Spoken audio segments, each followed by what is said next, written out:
कमल से भी अधिक कोमल जिनके श्री युगल चरण कमल हैं, ऐसे अति सुकोमल श्री चरण कमल वाले श्री राम जी बिना पादत्राण के दंडकारण्य की ओर चल पड़े और श्री जानकी जी ने उनका अनुगमन किया। जानकी जी भी साथ गई, लक्ष्मण जी भी साथ गए। कथा आप सबको मालूम ही है। वाल्मीकि रामायण में एक जानकी जी का वचन है, ठाकुर जी, बहुत ही प्यारा है। जानकी जी कह रही हैं कि प्रभु आप वन गमन करेंगे तो मैं आपके पीछे नहीं रहूंगी, आपसे पीछे भी नहीं चलूंगी। यद्यपि पतिव्रता को पति का अनुगमन करना चाहिए, पर मैं अनुगमन नहीं करूंगी, मैं अग्रगमन करूंगी।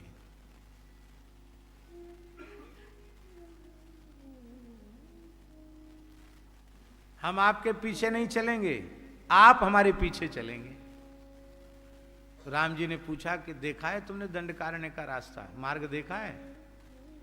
जो आगे आगे चलोगी, आगे क्यों चलोगी?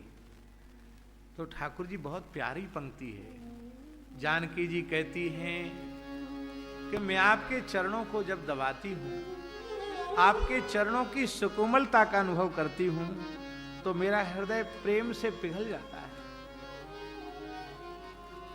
तो मैं विचार कर रही हूं पद्म पद्भ्याम, ऐसे कमल से कोमल जो श्री युगल चरण हैं, जिनमें आपने पादत्राण भी धारण नहीं कर रखा है, उन सुकोमल चरणों से आप दंडकारण्य की ओर आगे बढ़ेंगे तो जिन चरणों का स्पर्श में करने में संकोच करती हूं, मुझे पीड़ा होती है, कहीं मेरे करकमल के स्पर्श से रघुनाथ जी के सुकोमल चरणों में पीड़ा उत्पन्न न हो जाए, मुझे संकोच होता है। उन सुकोमल चरणों में पादत्राण भी नहीं है और आप कंठ का कीर्ण दंडकारण्य के पथ पर आगे बढ़ेंगे, मैं कैसे सहन कर पाऊंगी?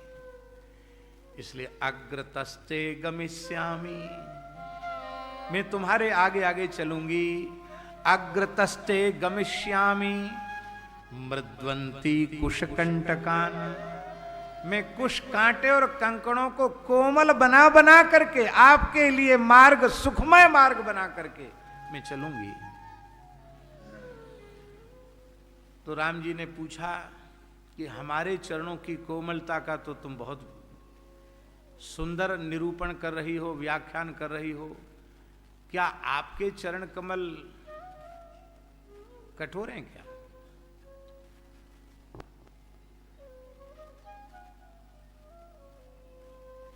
आपके चरण कमल कठोर हैं क्या? गोस्वामी जी के शब्दों में,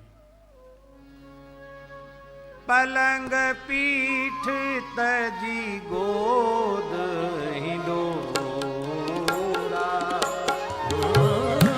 पलंग पीठ तजी गोद ही डोरा, सिय न दीन पग अवनी कठोरा, सिय न दीन पग अवनी कठोरा।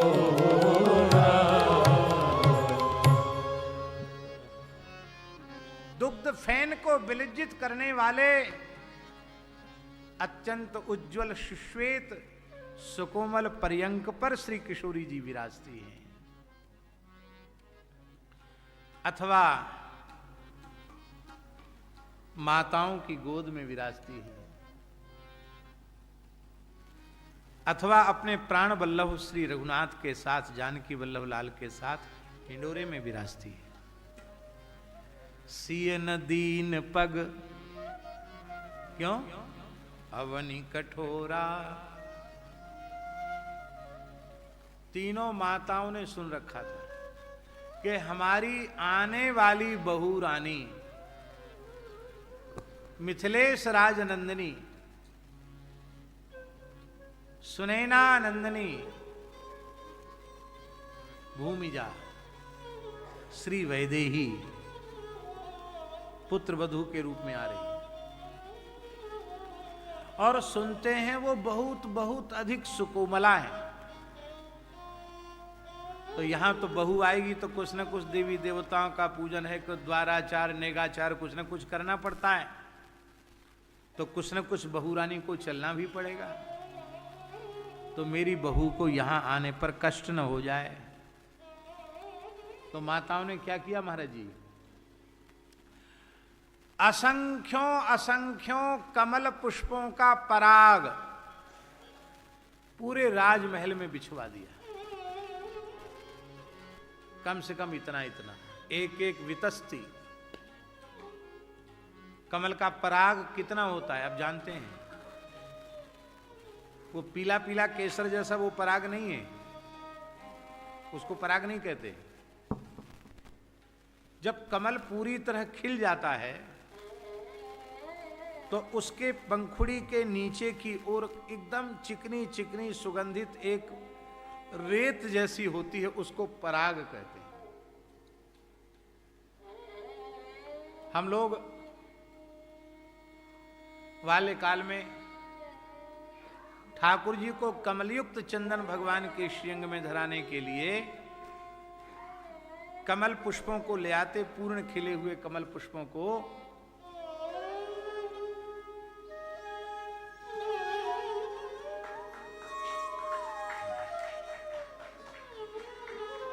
आप विराज बैठो। हाँ,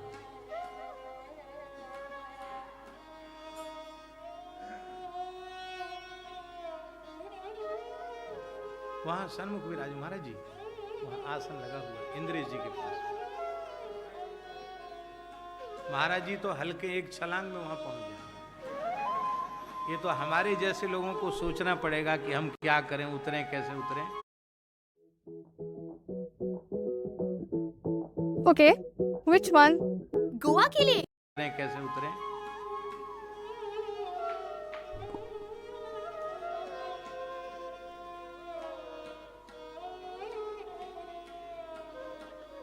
हाँ बैठ जाए, आप बगल में बैठ जाए। विराज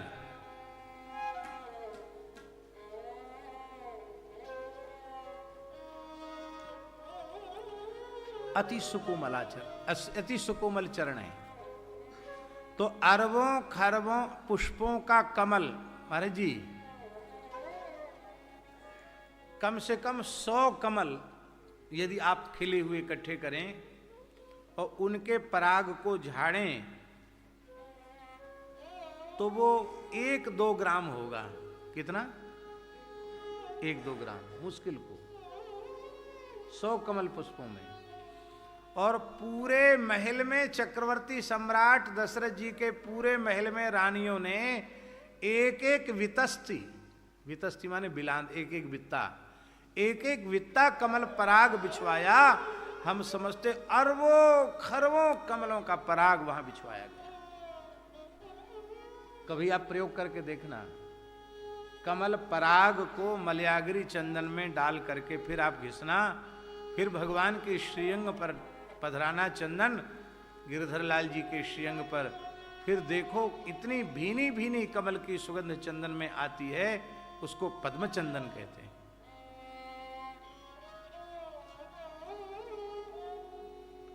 तुलसी काष्ठ से घिसे हुए चंदन को हरिचंदन कहते हैं। वो इतना दिव्य होता है। पूरे महल में बिछवा दिया गया असंख्यों असंख्यों कमलों का पराग। और श्री किशोरी जी जब डोली से नीचे उतरी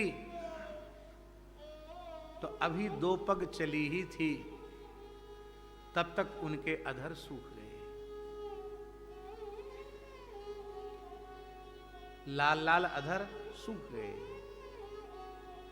और बड़े बड़े नेत्र मुरझा गए।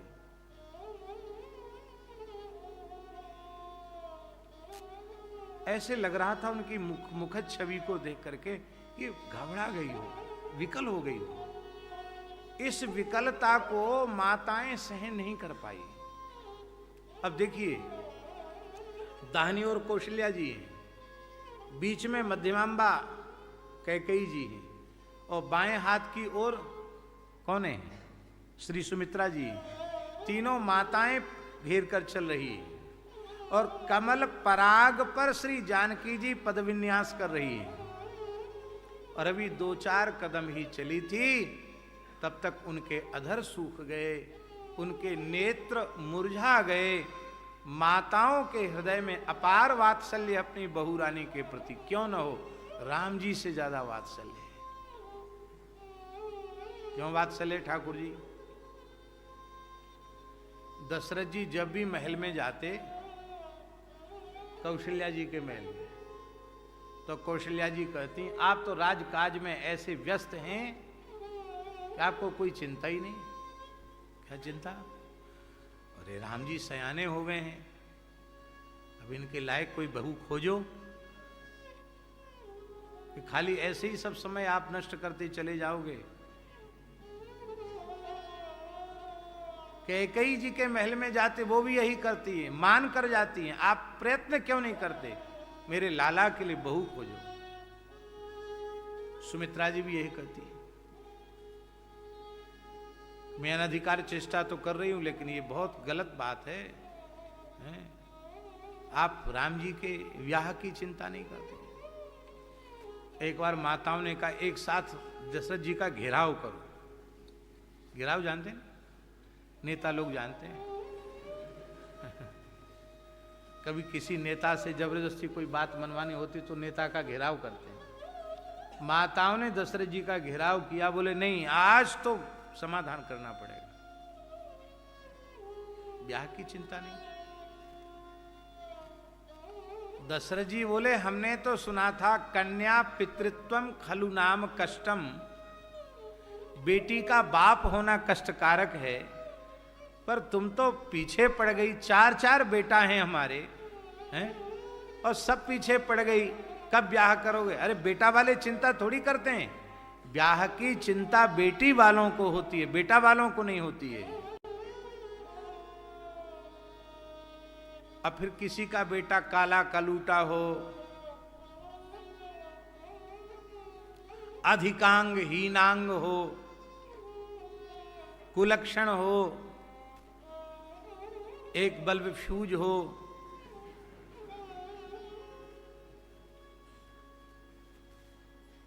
तब कोई चिंता करे कि भैया इसका ब्याह होगा कि नहीं होगा। राम जी तो क्या कहना, इतने सुंदराति सुंदर हैं, लोकाभिराम श्री राम हैं, उनके ब्याह की तुम्हें चिंता क्यों है? हमें समझ में नहीं आ रहा है। माताओं ने कहा, अब हम समझा ही देते हैं आपको। क्या? बोले राम जी ज्यादा सुंदर हैं, इसी बात की तो चिंता है, इनसे 18 नहीं, 19 नहीं, 21 से 21 बहू आनी चाहिए, जो हमारा लाला भी लट्टू हो जाए, बस देखता ही रह जाए, सब भूल जाए, ऐसी बहू आनी चाहिए।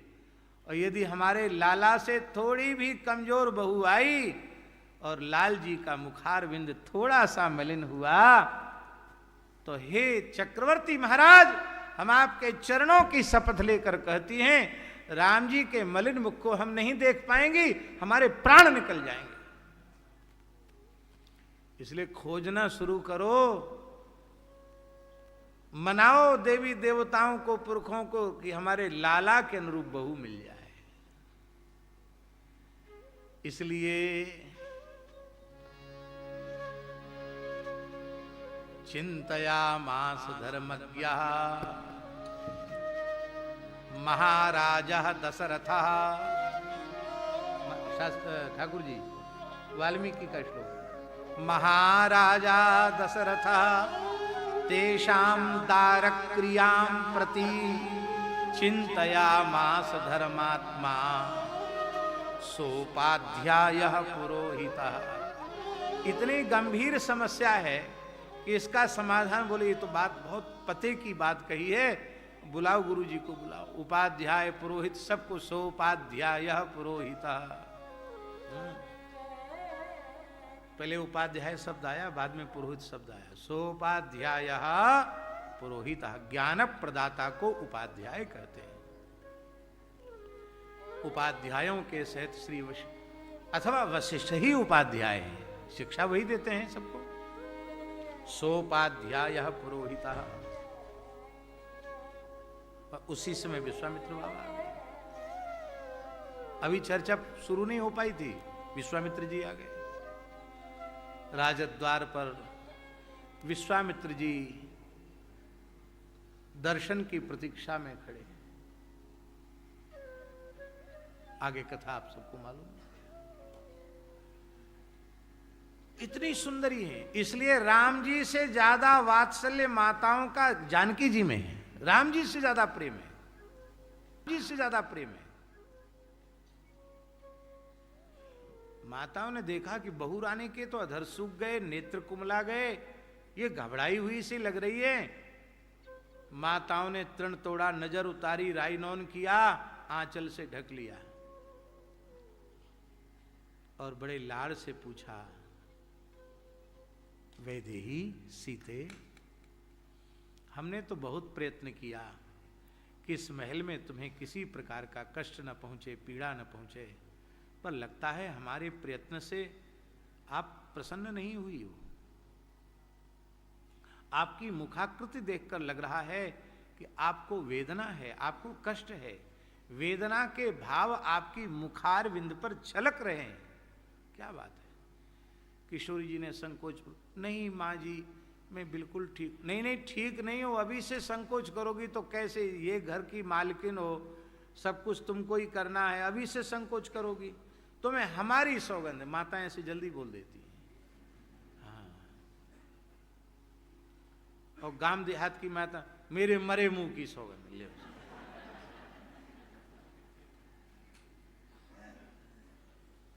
मेरी सौगंध है।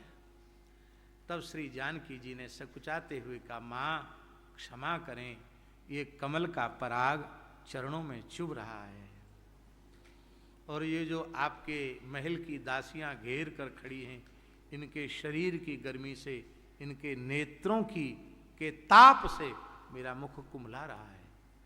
बोले अब किसी को बहू का दर्शन नहीं कराएंगे। हाँ, हो गए दर्शन, जिसको करने थे सो कर लिए, अब नहीं होंगे दर्शन।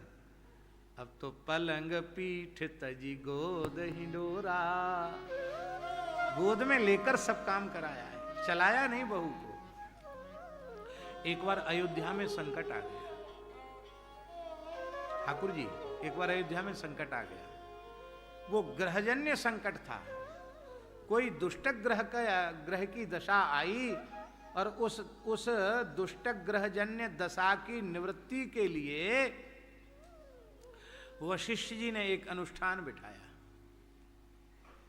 और उस अनुष्ठान में ठाकुर जी एक विधि थी कि अखंड दीपक की स्थापना होगी और दीपक की अखंडता की रक्षा बड़ी बहू को करनी पड़ेगी। दूसरा छुए गए नहीं, दीपक की बत्ती कम पड़ गई तो चिमटी से उसको आगे खिसकाकर प्रज्वलित करना, घी कम हो जाए तो घी डालना, वो बुझे नहीं, इसकी पूरी सावधानी रखना, ये बड़ी बहू को करना पड़ेगा। दशरथ जी ने तो स्वीकार कर लिया, राम जी ने, सबने स्वीकार कर लिया, लेकिन माताओं ने असहयोग आंदोलन कर दिया। बोलो भक्त वत्सल भगवान की।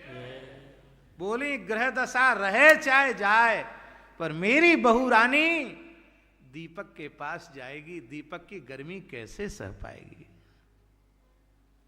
कांप जाएगी। इतने सुकोमल कर कमल में चिमटी कैसे पकड़ पाएगी? बाती को पकड़ने के लिए गुरुजी की तपस्या कमजोर पड़ गई है, जो बहू रानी को कष्ट करना पड़ेगा। बिल्कुल अनुष्ठान नहीं होगा महल में, जो होना होए सो होए। वशिष्ठ जी के नेत्र भर आए। वशिष्ठ जी ने कहा, मैं अपने तपोबल से दुष्ट ग्रह की बाधा को निवारण करूंगा, जानकी जी के ऊपर कोई बंधन नहीं।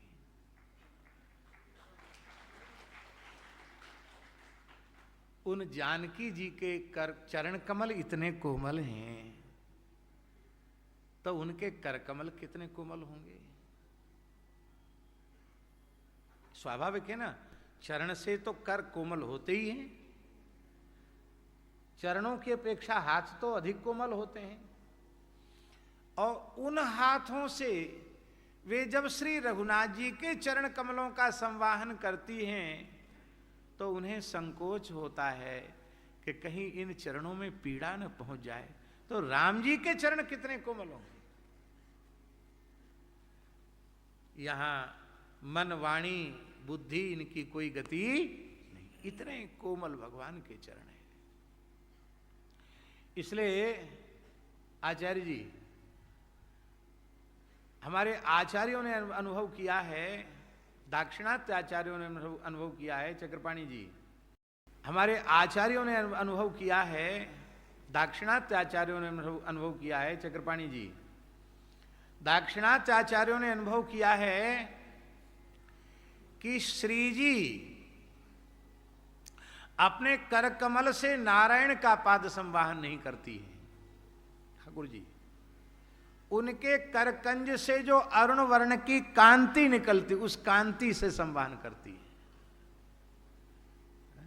नीलमणि की कांति को विलज्जित करने वाले श्री नारायण के चरण और विद्रुम की कांति को विलज्जित करने वाले, कमल की कोमलता को लज्जित करने वाले श्री महालक्ष्मी के कर कमल, उन कमलों को भी, कमलों से भी छूने में संकोच करती हैं। जब अपने हाथ ऐसे करती हैं तो उनकी कांति निकलती है, उस कांति से स्पर्श करती है, फिर भी संकोच होता है।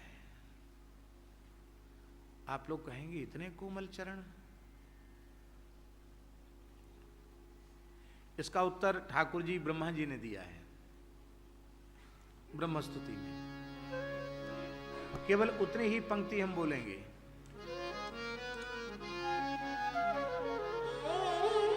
यद यद्धिया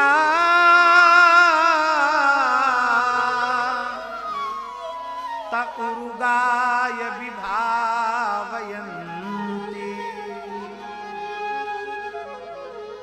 क्या है? यद यद्धिया त उरुगाय विभावयन्ति तत्तद बपुः प्रणयसे सदनुग्रहाय। तत्तद बपुः प्रणयसे सदनुग्रहाय। भक्त जिस भाव से भावित होकर भगवान के श्रीअंग का ध्यान करता है, उस भक्त की उसी भावना के सांचे में ढलकर भगवान अपने सच्चिदानंदमय स्वरूप की अनुभूति अपने प्रेमी को कराते हैं। इसका आशय इंद्रेश जी ये है कि जानकी जी का अपने प्राण जीवन धन के प्रति जो अतिशय सुकोमलता का भाव है, उस सुकोमलता के भाव के कारण उनको लगता है कि मेरे कर कमल से भी मेरे प्रियतम के चरण कमल अतिशय सुकोमल हैं, इसलिए उनको ऐसी अनुभूति हो रही है। बाकी जानकी जी कोई कठोर कर कमल वाली नहीं है। तो ये कोमलता को कहने के लिए पाणि स्पर्शा क्षमाभ्याम, आगे क्या है? पाणि स्पर्शा क्षमाभ्याम। श्रीधर स्वामी कह रहे हैं, प्रियायाः पाणिनापि स्पर्शे नास्ति क्षमा ययोस्ताभ्याम प्रतिवनम व्यचरत। जानकी जी भी जिनके चरणों का स्पर्श करने में, संवाहन करने में संकोच का अनुभव करती हैं, अपने को अक्षम मानती हैं, ऐसे चरण कमल। अब आगे क्या है? मृजित पथि रुजो यो हरीन्द्रानुजाभ्याम।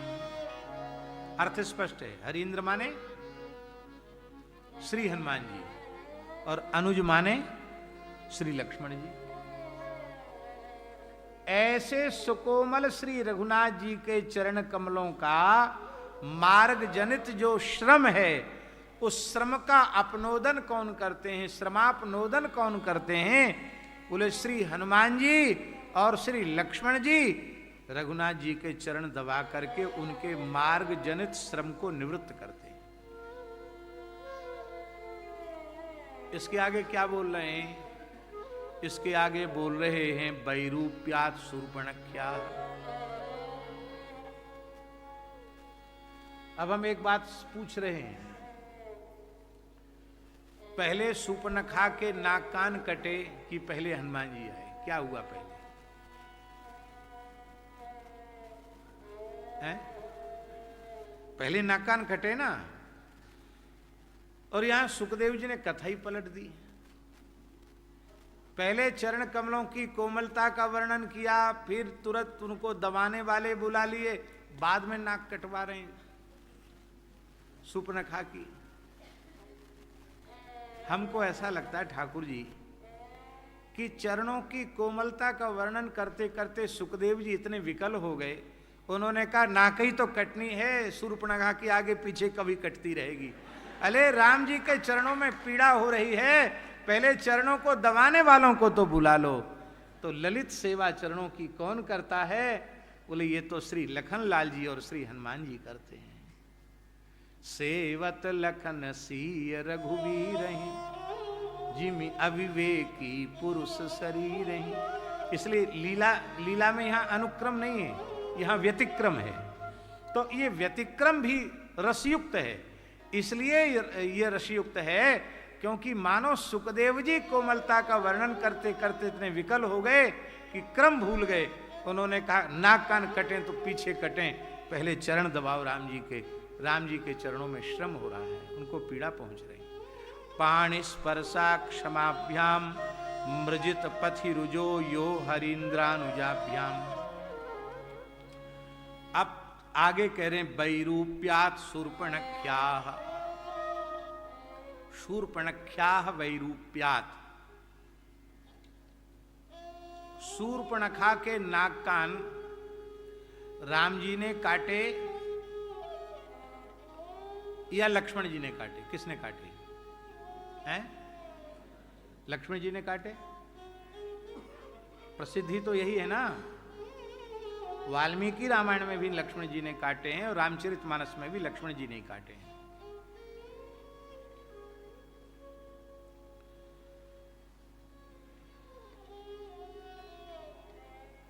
गई थी राम जी के पास, एक महात्मा बहुत अच्छी बात बोलते थे। बोले पंचबटी सो गई एक बारा, देख बिकल भई युगल कुमारा। वो पंचवटी गई तो क्या किया वहां जाके? भजन तपस सो गई।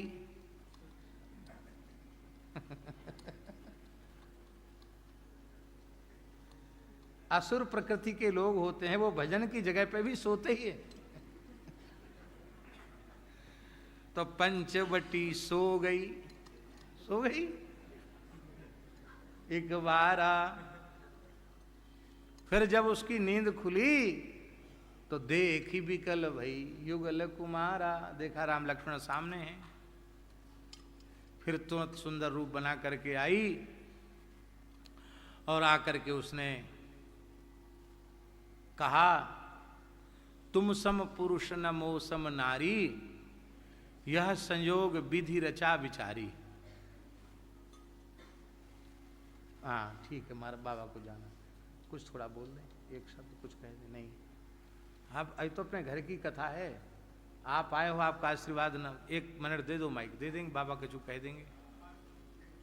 हाँ ले यहीं बगल में ही हुक्का एकदम बगल में रख।